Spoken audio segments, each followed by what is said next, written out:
história que conhecemos sobre as origens do cristianismo? Aquela que começa em Jerusalém, com os 12 apóstolos.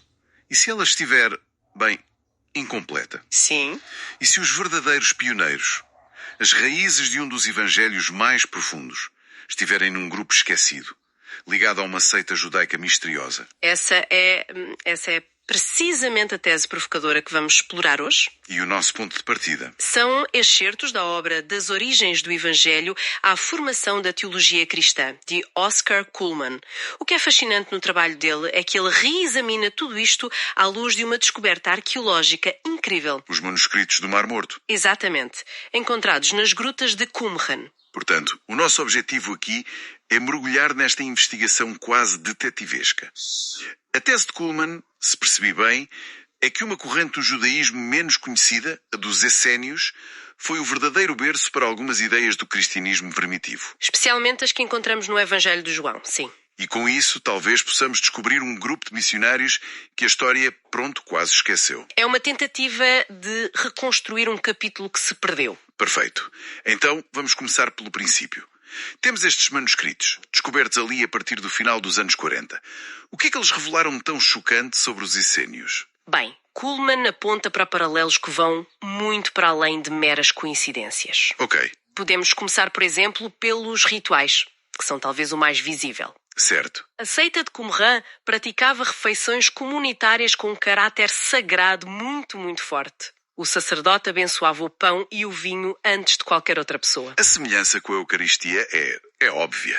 É quase um protótipo da última ceia. É impressionante. E não só, tinham também banhos rituais diários. Como um batismo. Uma espécie de batismo, sim, que servia de rito de iniciação e purificação. Embora o deles fosse repetido e o cristão seja um ato único, a ideia central de um rito com água, simbolizando uma nova vida, está lá. Ok. Mas o que me parece ainda mais forte é a forma como organizavam a sua vida em comunidade. A famosa comunhão de bens que lemos no livro dos Atos. Precisamente. Era uma característica central para ambos. Mas Cullmann destaca uma diferença que é crucial. E qual é? Nos essénios, a entrega de todos os bens era uma regra, obrigatória, rigidamente organizada. Era uma condição para entrar. Uma espécie de contrato, então. Exato. Na igreja primitiva, era diferente. Era um ato voluntário, visto como uma manifestação espontânea do Espírito Santo. Mas está a história de Ananias e Safira. O pecado não foi guardar o dinheiro. Foi mentir ao Espírito, fingir que tinham dado tudo. A liberdade do ato era fundamental. Certo, os rituais e a vida comunitária são paralelos impressionantes. Mas a nível de ideias de teologia, a ligação? Mantém-se. É aí que a ligação se torna francamente inegável. A teologia dos textos de Qumran é marcada por um dualismo radical. Dualismo? Sim, a ideia de que o mundo está dividido numa luta cósmica entre o espírito da verdade e o da perversidade, entre a luz e as trevas, a vida e a morte. Espera aí. Essa linguagem é o universo exato do Evangelho de João. A luz que brilha nas trevas, os filhos da luz. Precisamente, é a mesma matriz de pensamento e Cullmann vai ainda mais longe. Como assim?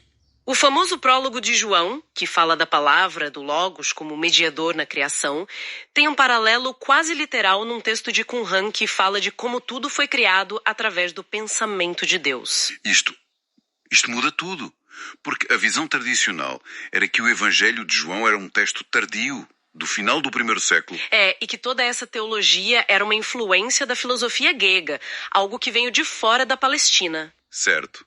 E a conclusão de Cullmann, baseada nesses textos, deita por terra essa ideia. Ele argumenta que já existia um helenismo judaico e até um gnosticismo judaico na própria Palestina, muito antes do cristianismo. O que quer dizer com o gnosticismo judaico? Essencialmente, a ideia de que a salvação vem através de um conhecimento secreto, divino, para um grupo de eleitos.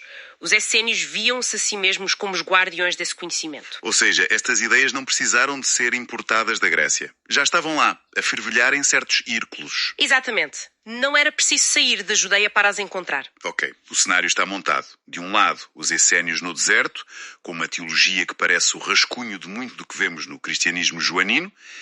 Mas como é que estas ideias saíram do deserto e chegaram aos primeiros cristãos? Tem de haver uma ponte. Tem. de haver. E é aqui que Kuhlman introduz o seu elo perdido. Que seria? Um grupo que aparece de forma proeminente no início do livro dos Atos, mas que depois desaparece da narrativa.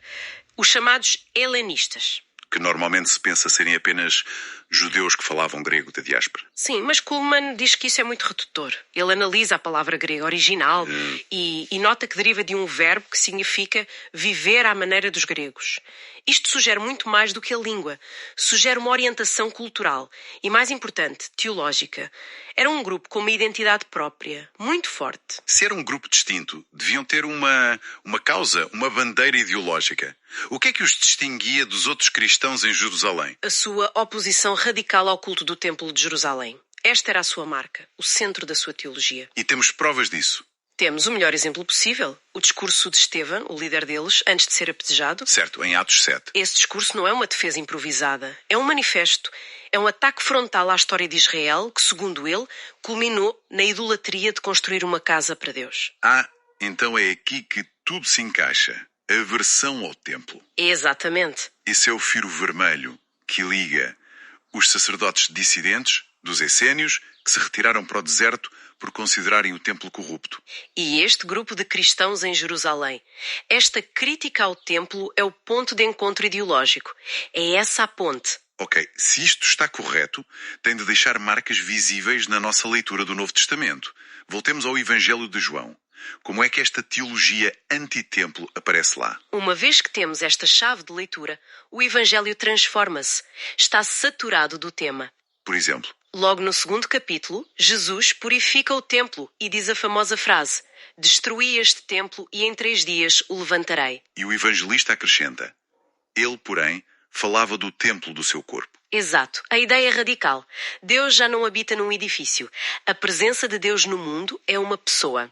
É uma mudança de paradigma total. É uma revolução. E continua. No prólogo, quando João diz que a palavra habitou entre nós, a palavra grega é eskenosen. Que significa? Literalmente, montou sua tenda. É uma alusão direta ao tabernáculo, a tenda sagrada do deserto, que veio antes do templo. A mensagem é a mesma. A glória de Deus está agora na pessoa de Jesus. E talvez o exemplo mais claro seja o encontro com a mulher samaritana. Sem dúvida, o centro da conversa é esse. A mulher pergunta onde se deve adorar. Neste monte ou em Jerusalém? E a resposta de Jesus acaba com a questão do lugar físico. Exato. Venha a hora em que os verdadeiros adoradores adorarão o Pai em espírito e em verdade. O templo torna-se irrelevante. E essa ligação a Samaria é crucial, porque os helenistas, depois de Estevão ser martirizado e eles serem expulsos de Jerusalém, para onde é que eles vão primeiro? Vão para Samaria, foi o seu primeiro campo missionário. A lógica é impecável. Porque os samaritanos eram inimigos históricos do templo de Jerusalém. Exatamente. Os helenistas, com a sua mensagem crítica do templo, encontraram ali um terreno incrivelmente fértil. Eram aliados naturais. E é aqui que Kuhlman faz a sua proposta mais arrojada, ligando tudo isto de volta ao Evangelho de João, certo? Sim, é o culminar do seu argumento. Ele volta a esse mesmo capítulo, João 4. No final, Jesus diz aos discípulos uma frase um pouco misteriosa. Qual? Eu vos enviei a ceifar onde não trabalhastes. Outros trabalharam e vós entrastes no seu trabalho. Outros? Quem são estes outros? Que já tinham preparado o terreno em Samaria. Para Kuhlman, a resposta é óbvia. São os missionários helenistas. Uau! Ele defende que o Evangelho de João está, conscientemente, a reabilitar o papel fundador destes helenistas, a dizer que eles, os esquecidos, foram os verdadeiros pioneiros da missão. Isto levanta a questão inevitável. Se Jesus partilhava esta visão crítica do templo, se a sua teologia estava em sintonia com estes círculos, e o próprio Jesus poderia ter sido um essénio? Ele é muito taxativo quanto a isso. Considera essa ideia uma especulação sem qualquer fundamento. Não há uma única alusão nos textos. Mas admite que possa ter havido algum contacto. Sim, ele acha provável que Jesus conhecesse as suas ideias. Talvez através de João Batista, que atuava na mesma região e partilhava um fundo ascético e sacerdotal. E o ponto de contacto era a crítica ao templo. Era o ponto de contacto mais importante, sim. Mas, para Kuhlman, as diferenças são muito mais decisivas e, no fundo, intransponíveis. Quais são essas diferenças fundamentais? A primeira, o estilo de vida. Jesus rejeitou completamente o ascetismo rigoroso dos essénios. Claro, a acusação contra ele era de ser comilão e beberrão, amigo de publicanos e pecadores. Seria impensável dizer algo assim de um essênio. A segunda diferença é o segredo. Que era central para eles. Exatamente. Jesus é o oposto. Ele diz aos discípulos: o que se vos diz ao ouvido, proclamai-o sobre os telhados. Um queria guardar o conhecimento, o outro queria espalhá-lo. E a diferença mais importante de todas? A centralidade absoluta da sua própria pessoa e missão. O mestre de justiça dos essênios era uma figura venerada, um profeta, mas nunca assume o papel do servo sofredor cuja morte tem valor redentor. Entendo. Kuhlman usa uma frase muito forte. É possível descrever o essênismo sem mencionar o seu fundador. É absolutamente impossível descrever o cristianismo sem Cristo. Portanto, o que emerge desta análise é uma imagem muito mais rica, mais complexa das origens cristãs. Começamos com manuscritos no deserto e acabamos a reinterpretar quem foram os primeiros missionários. Exato. Fica claro que a história não foi uma progressão linear de um cristianismo judaico para uma versão grega. Exatamente. A grande conclusão é que desde o primeiro momento existiam correntes diversas, concorrentes, dentro do judaísmo e por isso dentro do cristianismo. Qumran deu-nos as raízes profundas de grupos como os helenistas e o Círculo Joanino. Mostrou que eles não eram uma anomalia, mas herdeiros de uma tradição que já existia em solo palestino. Precisamente. O que lhes deixa a pensar se a história dos helenistas, que parecem ter sido tão cruciais, foi marginalizada tão cedo pela narrativa oficial, que outras figuras ou movimentos igualmente importantes da aurora do cristianismo foram também esquecidos? E o que é que as suas histórias nos poderiam contar sobre os muitos caminhos que a fé poderia ter seguido?